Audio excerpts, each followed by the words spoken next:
Coming up on Mountain News this morning, hazing that goes too far on college campuses can now lead to serious criminal charges in Kentucky because of a new law. And Governor Andy Beshear takes part in an event to help prevent child abuse here in Kentucky. Dedicated to Eastern and Southern Kentucky, this is WYMT Mountain News this morning. Good morning to you. Almost 5:35 here. I'm Dakota Makris. Good morning. Let's head over to Cameron for a check at that forecast this morning.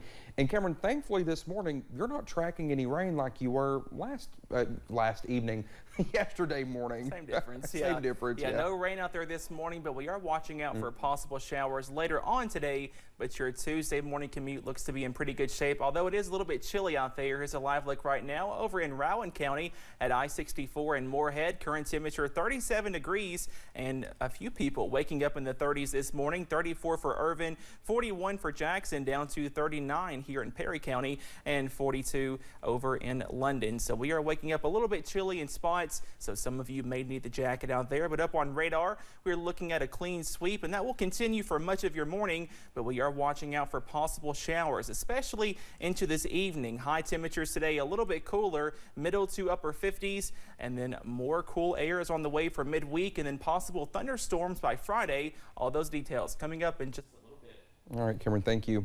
Police in our nation's capital say a member of Senator Rand Paul's staff was attacked during the weekend.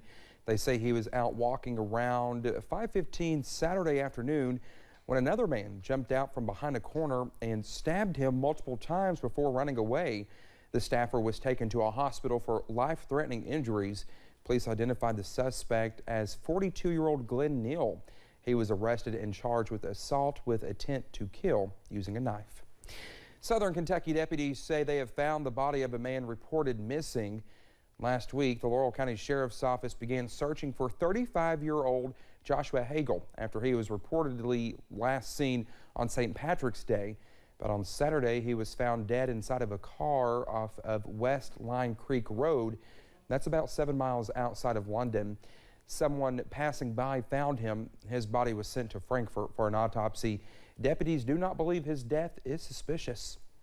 Hazing on college campuses can now lead to serious criminal charges here in the Commonwealth.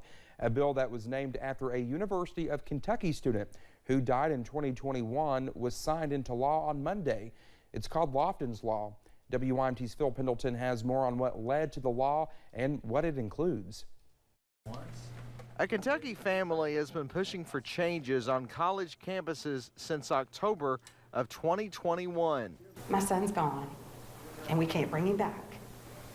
But hopefully this will never happen again. 18-year-old Thomas Lofton Hazelwood died of alcohol toxicity. He was found at the farmhouse fraternity, and multiple investigations pointed to hazing and the use of alcohol.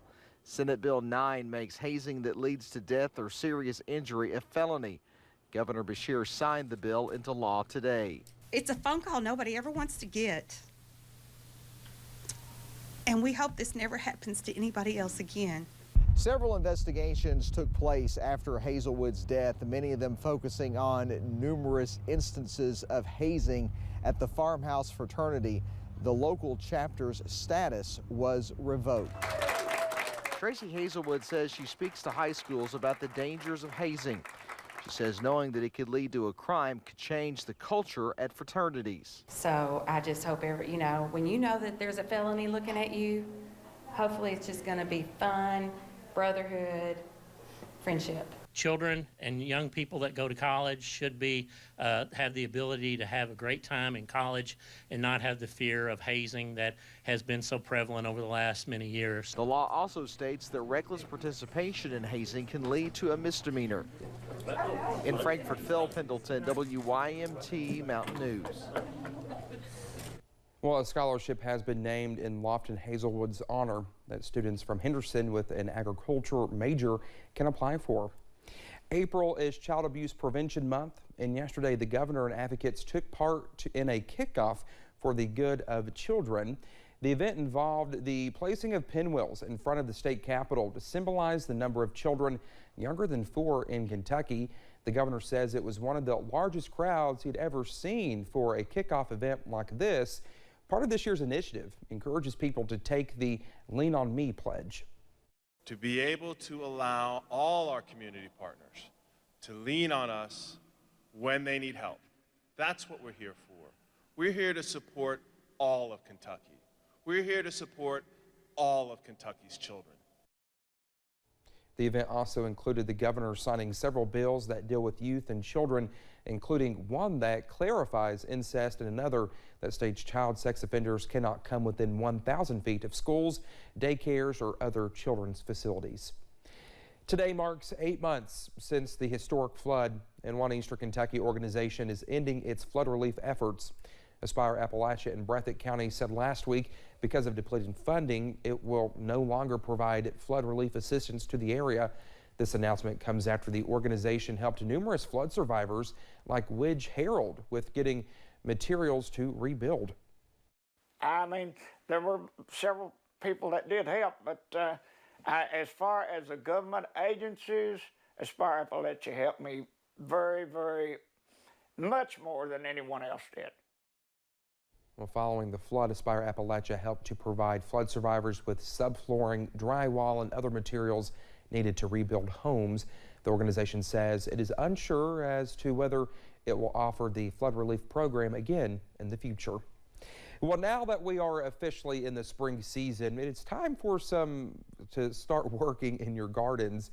Donna Smith, the former president of the Garden Club of Kentucky, says springtime is the best time to plant greens such as lettuce and peas. She says for everything else, it is best to wait until June to plant. That's just a good general rule. When the ground is warm enough for your tomatoes, it's warm enough for other things. You know, your beans, squash, they're tender plants.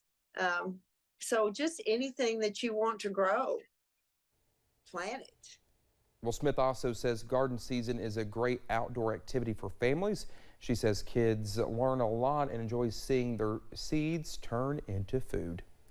Well, people around the globe recognized World Theater Day on Monday, and regional spaces are celebrated what the craft brings to communities. Our buddy Forbes spent some time at the Center of Art at the Center of Paint in Pikeville to learn more.